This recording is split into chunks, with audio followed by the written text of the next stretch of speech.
Já pensou em lançar um curso de algo? Você tem muito conhecimento. Meu amigo, isso é um bagulho, viu? Eu vejo muita gente lançando curso. Aí quando eu vejo gente lançando curso, eu penso, porra, isso é um esquema. Isso pode ser bom.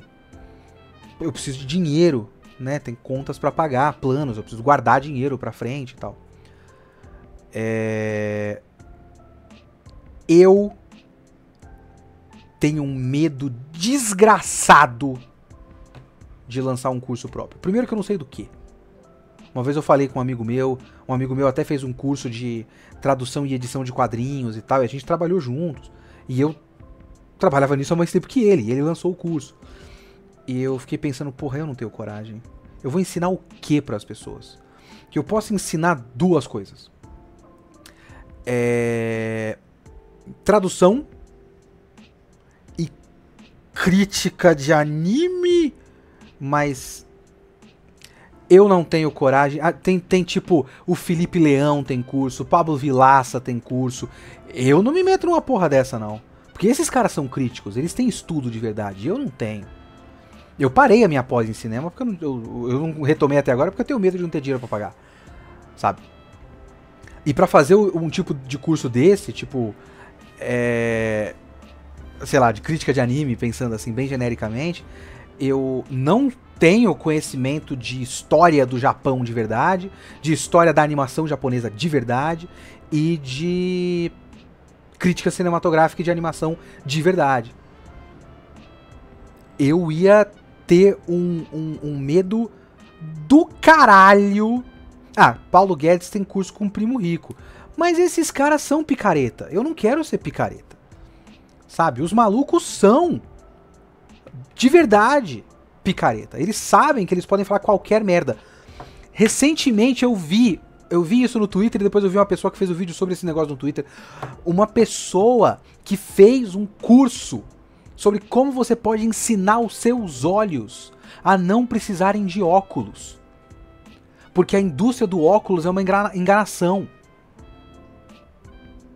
A pessoa foi lá e fez um curso sobre um monte de baboseira, onde ela fala sobre autossugestão e sobre mentalização e acreditar em você mesmo e fazer exercícios de piscar o olho bem rápido, e que ela precisava de óculos e agora não precisa de óculos. Eu sinto que se eu fizesse um curso hoje, eu ia me sentir a mina que fez o curso sobre como você pode mentalizar e não precisar mais de óculos.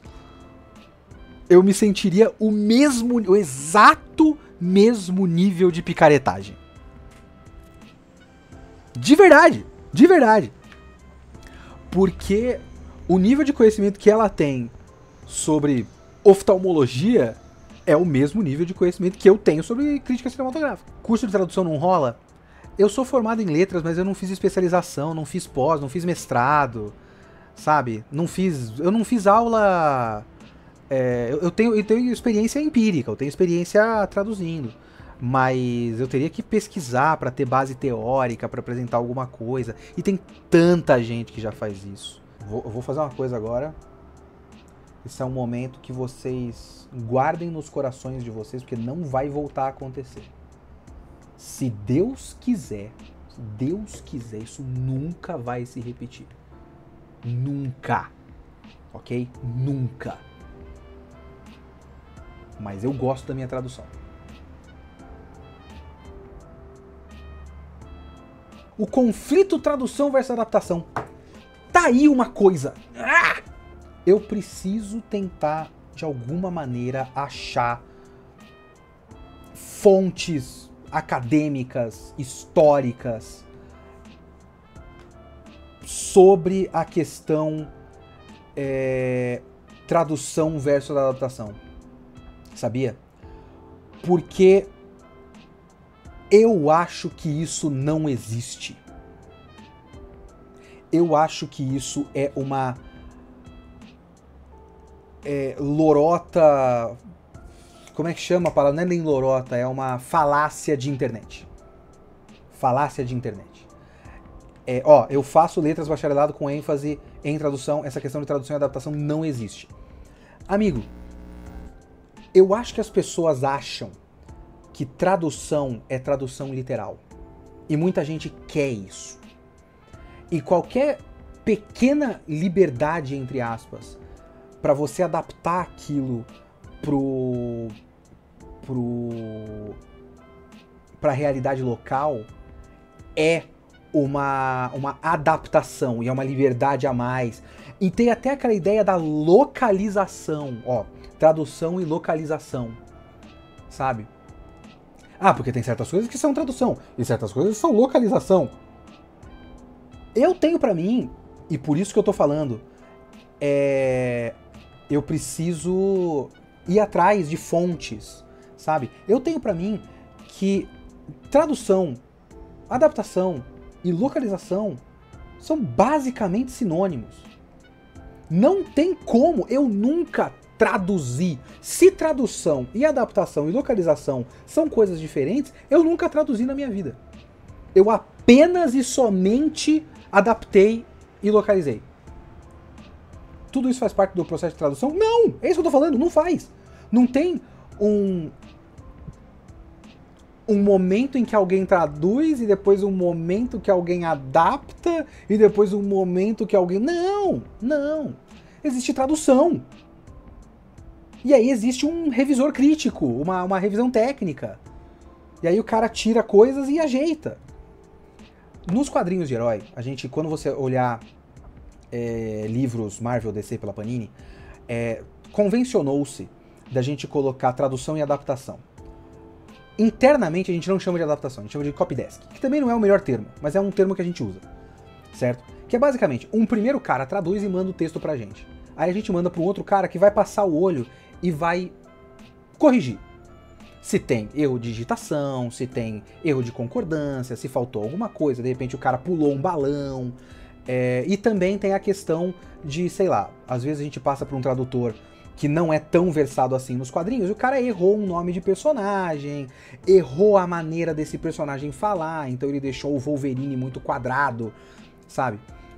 O adaptador, o copydesk, etc., normalmente é o cara, no nosso processo interno, né, que a nossa editora, a gente pega da editora que a gente trabalhou antes, que foi a Mitos, a gente continua um método de trabalho muito próximo. O adaptador é um revisor. Mas ele não tá, tipo, fazendo a adaptação, porque chega um texto cru, um texto divino, puro, um texto intocado pela mente humana, apenas uma transição de uma língua para outra. E aí vem um outro cara, o adaptador, e adapta esse... Não, o cara que a gente chama de adaptação é um cara que tá fazendo uma revisão um pouco mais crítica do bagulho. Sabe, é só isso. É só isso. Todo tradutor precisa fazer escolhas que passam pelo que as pessoas acham que é adaptação ou localização. Tem gente que fala muito daquele negócio de localização, de tipo você colocar referências locais, sabe? E isso também é adaptação, sabe? Localização é você... Tem gente que fala... Eu já vi pelo menos duas definições de localização. Que é você deixar o texto do cara natural o suficiente para parecer que aquilo foi escrito já naquela língua, ou você colocar referências locais para deixar a coisa mais entendível, tipo Chaves viajando para Guarujá. Exatamente. O Chaves viajando para Guarujá é o tipo de escolha que é, talvez o público brasileiro não conheça Acapulco, então vamos colocar Guarujá porque é praia. Ele vai entender que ele foi pra praia. Então você cria uma identificação imediata. Sabe? Tipo, o cara vai ler, vai ouvir e falar, Guarujá! Praia! Então é pra lá que eles estão indo. Sabe? Deixar o texto de um jeito que uma pessoa aqui falaria, colocar expressões locais, colocar é aí que a vaca foi pro brejo, alguma coisa do tipo. Eu, inclusive, prefiro, no geral, essas expressões super difundidas, tipo, tira o cavalinho da chuva. Tira o cavalinho da chuva, pra mim, perfeitamente normal. Meme ou piada recente, eu acho um pouco demais, eu não coloco. Entende? Mas colocar esse tipo de expressão, você pode falar que é localização porque está colocando no nosso local, ou você pode falar que é adaptação, porque você adaptou o texto para uma realidade local, ou você pode falar que é tradução, porque isso é o processo de tradução. Sabe, eu acho que a distinção tradução, adaptação, localização é um preciosismo bobo, e é um preciosismo bobo que nasce da nossa ideia de que existe uma tradução fiel e uma outra coisa que não é tradução fiel. Sabe? Que eu acho que existe essa ideia muito forte. Ah, não, tem coisas que são a tradução fiel. Aqui essa tradução ficou fiel ao original e aqui não ficou fiel ao original. E é claro que existe uma tradução fiel ao original e uma tradução não fiel ao original. Tem muita tradução que não é fiel ao original. Os caras inventam. Tem um gibi que é um pesadelo pra mim. Foi uma das últimas coisas que eu fiz. Que é um pesadelo pra mim, porque o espírito da coisa, o tipo de texto, era texto hollywoodiano Indiana Jones. Sabe? Um jeitão de falar Indiana Jones pro personagem. E o tradutor, eu era editor, o tradutor mandou pra mim e ele fez o texto mais robótico que a pessoa virou uma palestrinha, virou um TED Talk. Todo o balão da pessoa era um TED Talk. Então não estava fiel ao original em tom. As informações estavam lá. Sabe, as informações estavam todas lá. A pessoa estava falando o que o balão original falou. O tom era completamente diferente. Completamente diferente. Mas assim, existe uma ideia de que tem uma tradução literal e tem a doideira do tradutor, sabe? O que você acha de traduzir nome, tipo Valfenda? O bagulho do traduzir nome também é uma falácia do caralho, né? Nome não se traduz! Nome não se traduz! Nome se traduz e nome se traduz pra caralho. Nome se traduz há muito tempo. Há muito tempo. Nome se traduz desde Bíblia. Desde Shakespeare. É o Ricardo III, não é Richard III o nome da peça. Sabe? Basicamente todo nome de personagem tem aqui e ali não, mas nome de personagem se traduz para um caralho. Sabe? Agora, qual é a regra de tradução de nome? Não, nem tem nenhuma, não existe regra. Não tem regra. Tem caso a caso. Valfenda, por exemplo, qual é o original? Eu não lembro agora. Mas é que a questão do Tolkien, por exemplo, é que o Tolkien claramente estava criando nomes que eram junção de palavras. Rivendell. Sabe, Rivendell. Eu acho que tem River e Well, ou alguma coisa assim. Eu não sei se é River e Well, sinceramente, o que ele fez. Mas é uma junção de duas palavras. Então você pegou vale e fenda, Valfenda.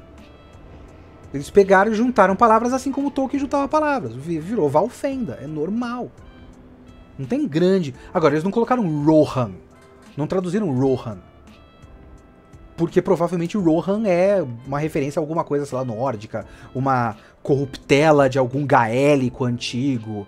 E aí não dá pra você fazer uma adaptação disso.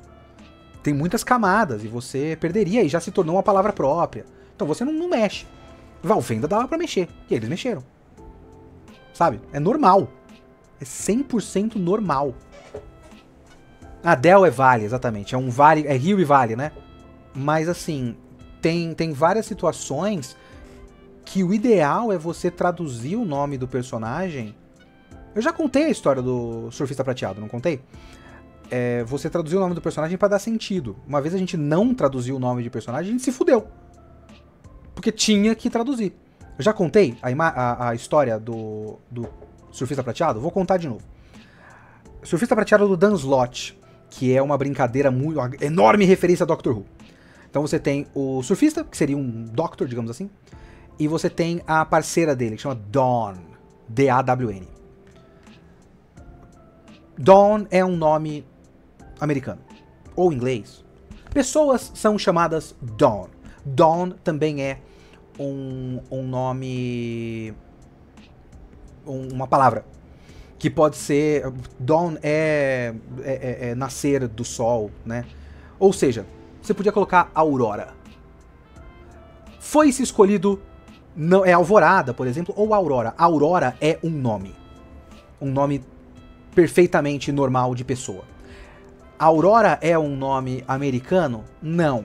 Ficaria estranho ela ser a Aurora alguma coisa, que eu esqueci o sobrenome dela. Ficaria. Mas é um nome. Aurora é um nome. Alvorada não é um nome. Aurora é um nome. Podia ter colocado Aurora. Não foi colocado porque não tinha nenhuma evidência de que aquilo seria necessário. E o quadrinho foi publicado por tipo 4 anos. Um negócio assim. E ele foi sendo publicado junto com os Estados Unidos. Com uma diferença de uns 6 meses, mais ou menos, mas junto com os Estados Unidos. Numa revista mensal. E depois compilado em capa dura. Até que uns 3 anos depois da escolha e 3 anos de publicação da gente usando Dawn pro nome da personagem, rola um bagulho muito doido, spoiler do final da fase Dunslot do Surfista Prateado, rola um bagulho muito doido, onde eles vão pro início dos tempos, eles vão pro Big Bang, que gera o universo, e aí pra eles escaparem, a Dawn precisa se jogar no Big Bang, alguma coisa assim, desse tipo. Então ela morre, mas ela vira eterna. Ela passa... Ela se torna... A pessoa, Dawn, se torna o conceito de nascer do sol. E em todas as línguas do universo, a palavra para nascer do sol era Dawn. Então o alienígena fala... Dawn. Então, o correto para essa personagem é que o nome dela fosse Aurora. Para que em todas as línguas do universo, o nascer do sol era Aurora. Esse era o objetivo da... O autor não mandou um e-mail pra gente na Panini Brasil, falou, ó, fica de olho no negócio aqui, traduz o nome dessa personagem, tá? Ele não mandou e-mail pra gente, a gente não perguntou. Isso, inclusive, é antes de eu entrar na... Era publicado antes de eu ser contratado pela Mitos pra trabalhar pra Panini. Então, fudeu. Fudeu, tipo, a beleza do negócio se perdeu. O que a gente fez? Nota de rodapé. Nota de rodapé, tipo. Infelizmente se perdeu na tradução. O nome da personagem é Dawn, que significa nascer do sol, ou aurora em inglês. E essa é a brincadeira, é por isso que... Sabe? Essa fase do Slott é boa, ela é ótima. É a única coisa do Dan Slott que eu gosto. Ela é muito boa. Mas a gente teve que colocar a nota de rodapé, porque a gente se fudeu. Basicamente a gente se fudeu.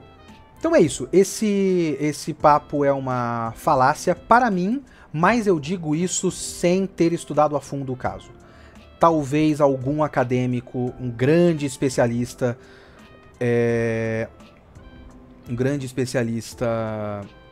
em tradução, tenha feito um grande estudo acadêmico e tenha feito uma definição final. Isso é tradução, isso é adaptação, isso é localização, são coisas diferentes, são processos separados, e tradução tem que ser assim, e o próprio tradutor passa por esse processo mentalmente, mas eles são processos separados, alguma coisa assim. Alguém pode ter definido isso em algum lugar. Eu li? Não. Infelizmente. Eu preciso dar uma olhada, eu quero fazer essa pesquisa um dia. Não fiz ainda, mas esse é o meu parecer leigo, mas a partir de experiência empírica, mão na massa. Vale de alguma coisa? Talvez valha de alguma coisa. Talvez valha de alguma coisa. Mas eu não sou um acadêmico. Então, não sei até que ponto a minha opinião vale de verdade nesse assunto.